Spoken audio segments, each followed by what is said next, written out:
Pagpalang gabi, mga kapatid sa Panginoon. Welcome po muli dito sa online Bible Studies. Patuloy po ang ating pagbabahagi at pangangaral ng mga salita ng Panginoon sa online platform para po sa ikalalakas ng bawat sumasampalataya at sa ikaliligtas ng mga taong hindi pa kumikilala sa Panginoon. Kung meron pong timetable kung hanggang kailan natin ito gagawin, ang sagot lang po ay hanggang tayo nabubuhay, sapagkat ang ating misyon ay hindi po natatapos hanggat nandito tayo sa lupa. Salamat sa Panginoon. Bilang pagpapasimula sa maigsi po nating pagbubulay ngayong gabi, tayo po ay saglit na manalangin. Hallelujah. Praise you, Lord. Purihin kayo, Panginoon. Salamat po sa inyo. Dakila kayo at mabuti sa buhay po namin.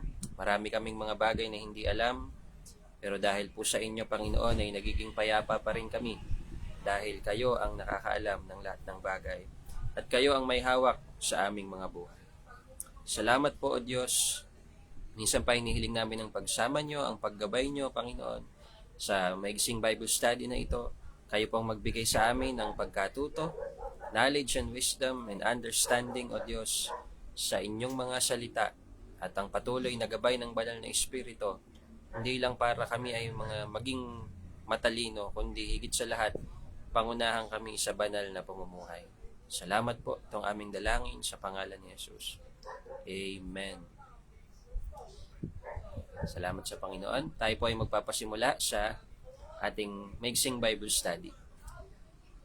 Siguro po, isa na sa pinaka mahirap na kalagayan sa mundong ito o sa pisikal na katawan natin ay yung maging bulag, sapagkat napakarami mo talagang hindi magagawa, marami kang hindi maiintindihan sa iyong paligid dahil hindi mo nakikita yung mga bagay-bagay. Lalong higit, mga kapatid, ang pagiging bulag sa espiritual naman na aspeto ay higit na mapanganib at higit na napakahirap na kalagayan, sapagkat hindi natin nakikita ang espiritual na aspeto ng ating buhay at doon pa tayo mabubulag, talagang malilihis yung ating landas bilang mga naniniwala sa Panginoon, or kung sinasabi mo man sa iyong sarili na naniniwala ka sa Diyos pero may espiritual na pagkabulag na naghahari sa iyo, napakahirap po na kalagayan nun. Sapagkat hindi lahat ng nagsasabing naniniwala sila sa Diyos ay bukas na po talaga ang paningin sa kalooban ng Diyos.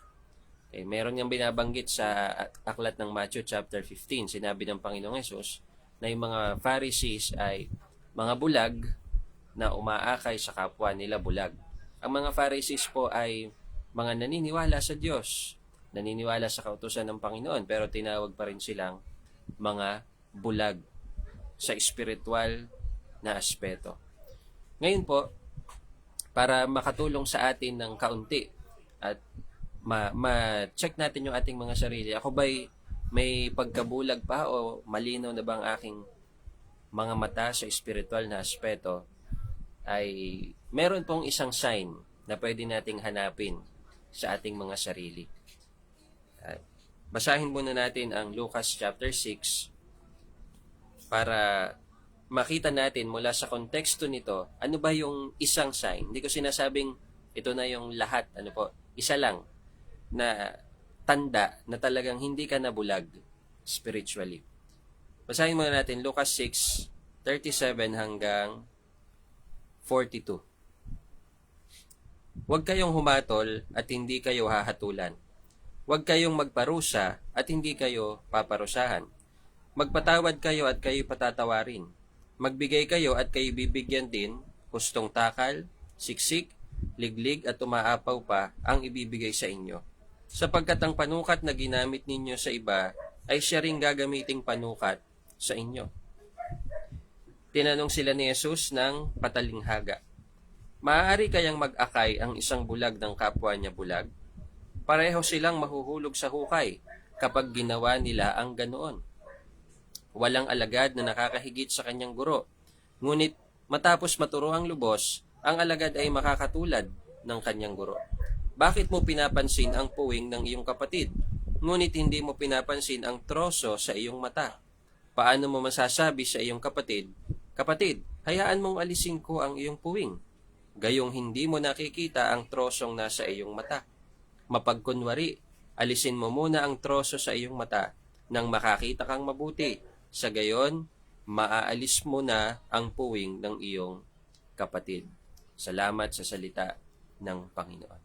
So, sa kalagitnaan ng sinabi na yun ng Panginoong Hesus na atin pong binasa, nagtanong siya ng patalinhaga. Ang sabi ay, maaari bang akayin ng isang bulag ang kapwa niya bulag? Parehas silang mahuhulog sa hukay.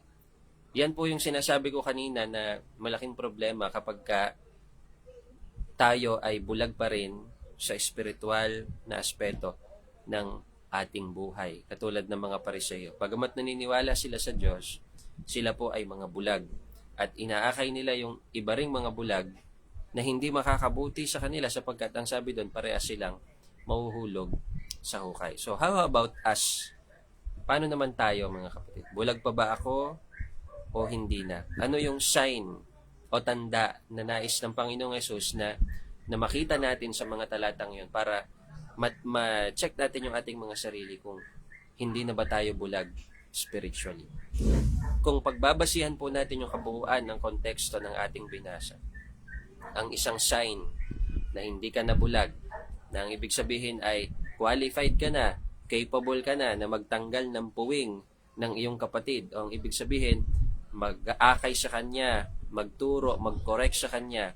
Ang isa po na binanggit dyan ng Panginoong Hesus na tanda noon ay natanggal mo na yung sarili mong troso sa harapan ng iyong mata.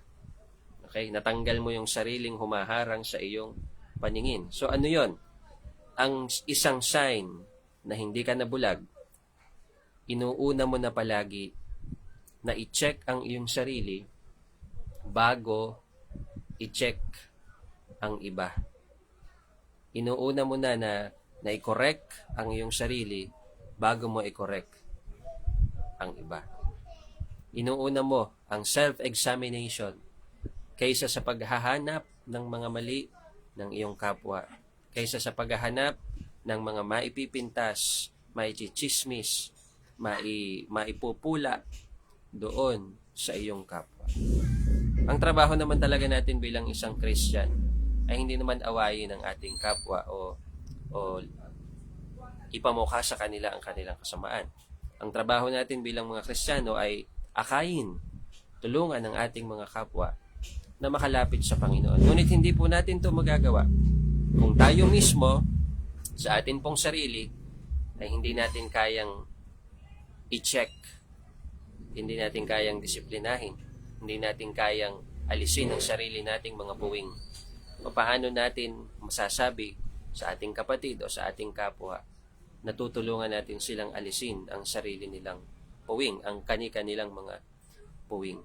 Sabi doon sa huling parte ng ating binasa, kailangan muna tanggalin natin yung humaharang sa sarili nating mga mata, and then saka natin masasabi sa ating mga kapatid, halika kapatid, tulungan kita, tanggalin natin yung puwing mo. Which means mga kapatid, una palagi ang self-check. Una palagi ang self-examination. Titingnan muna natin, qualified ba ako na sabihin ito? Ako ba ay hindi ganito? Mga ganyan. So, ang sign na hindi ka nabulag, isang sign. So, nabasa po natin na yon. Una mo nang nakikita ang sarili mo, pagkakamali, ang mga bagay na dapat i-improve sa iyong sarili, at ang mga bagay na dapat pansinin at ituwid sa iyong sarili. So sa kabaligtaran, ang mga bulag, ang palagi lang nilang nakikita yung mali ng kanilang kapwa. Parang mga Pariseo. Palagi nilang nakikita yung pwede nilang sabihin o iparatang sa Panginoong Hesus at sa kanyang mga alagad. Pero hindi nila nakikita ang sarili nilang mga pagkukulang sa Diyos. Kaya mga kapatid, patulong tayo sa Panginoon, sa Banal na Espiritu, na talagang mauna sa atin yung self-check, self-discipline, at self-examination, self-correction. And then magagamit tayo ng Panginoon sa iba para matulungan po sila. God bless you po mga kapatid. Salamat sa pagsama ninyo sa maigising pagbubulay po na ito. At nawa, yung mensahe ng Panginoon ngayong gabi ay makarating sa atin at patuloy tayong baguhin ng Diyos from the inside to outside. Ay po, yun ang napakahalaga. Mabago yung puso, yung nasa loob, at lalabas po ito. Magmamanifest sa ating pamumuhay. Salamat po sa inyong pagsama at pakikinig. Tayo pong lahat ay manalangin. Purihin kayo, O Diyos. Salamat po sa katotohanan ng inyong salita. Tunay nga po, pinapalaya kami nito. Sabi nga ng inyong salita, malalaman namin ang katotohanan at ang katotohanan ng magpapalaya sa amin. Totoo nga po, O Diyos, habang kami po'y nakikinig ng inyong salita, nakikita namin ang mga bagay na dati naming nakasanayan, na parte na ng sistema ng aming buhay, pero hindi pala ayos sa inyong paningin. Natututo kami, Lord, na magpakumbaba at magpakorek sa Banal na Espiritu at nagagamit nyo kami para naman po sa iba. Salamat po, O Diyos. Nawa po, magpatuloy ang bawat isa sa amin sa pagkilala sa inyo at sa pakikinig ng inyong salita. At eventually, O Diyos, makita namin na sa tulong po ninyo, nakakapamuhay kami sa kabanalan. Muli po, salamat po, Panginoon. Pagpalain niyo ang aking mga kapatid. Itong aming dalangin sa pangalan ni Jesus. Amen. God bless you po. Salamat po sa inyong oras. Kita-kita po tayo ulit sa mga susunod na Bible studies. To God be the glory.